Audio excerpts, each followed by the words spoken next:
স্থানীয় সংসদ সদস্যদের সঙ্গে পরামর্শ না করে জেলা প্রশাসক একক সিদ্ধান্তে প্রকল্প নিচ্ছেন এমন অভিযোগ করে গত ২৮ জুন স্থানীয় সরকার মন্ত্রণালয় যৌথভাবে একটি ডিও চিঠি পাঠান সংসদ সদস্য রফিকুল ইসলাম জামান ও ইসরাত সুলতানা ইলেন ভুট্টো।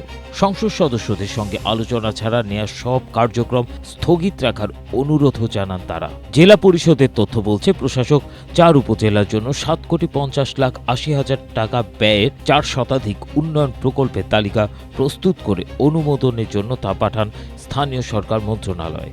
আর ২ এমপির দাবি বাদ দেওয়া হয়েছে তাদের উন্নয়ন প্রস্তাবের অধিকাংশই। গোলসেন্স গ্রুপ আপনাকে দিচ্ছে 5 স্টার হোটেল ওনারশিপের সুযোগ। বিস্তারিত জানতে স্ক্রিনে দেওয়া হোয়াটসঅ্যাপ নম্বরে এখনই কল করুন। চিঠি পাওয়ার পর স্থানীয় সরকার মন্ত্রণালয় আমলে নেয় বিষয়টি। মন্ত্রণালয় থেকে জেলা পরিষদ প্রশাসকের কাছে পাঠানো চিঠিতে উন্নয়ন প্রকল্প নেয়ার আগে স্থানীয় সংসদ সদস্যদের সঙ্গে আলোচনা করে নিতে বলা হয়েছে। এর মধ্যেই সেই চিঠি প্রশাসকের হাতে এসে পৌঁছেছে।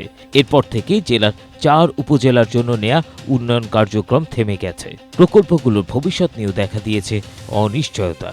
তবে জেলা পরিষদ প্রশাসক মোহাম্মদ শাহাদাত হোসেন দাবি করেন, সংসদ সদস্যদের প্রকল্প প্রস্তাব সম্পূর্ণ বাদ দেওয়া হয়েছে এমন অভিযোগ সঠিক নয়। স্থানীয়রা মনে করছেন, এই স্থবিরতার পেছনে শুধু প্রশাসনিক জটিলতাই নয়, রয়েছে রাজনৈতিক দ্বন্দ্ব। জেলা পরিষদ প্রশাসক ও ২ নির্বাচিত এমপির মধ্যে দীর্ঘদিনের মতবিরোধ এখন উন্নয়ন কার্যক্রমে সরাসরি প্রভাব ফেলছে। দৈনিক আগামী সময়ের এক প্রতিবেদন থেকে এইসব তথ্য পাওয়া যায়।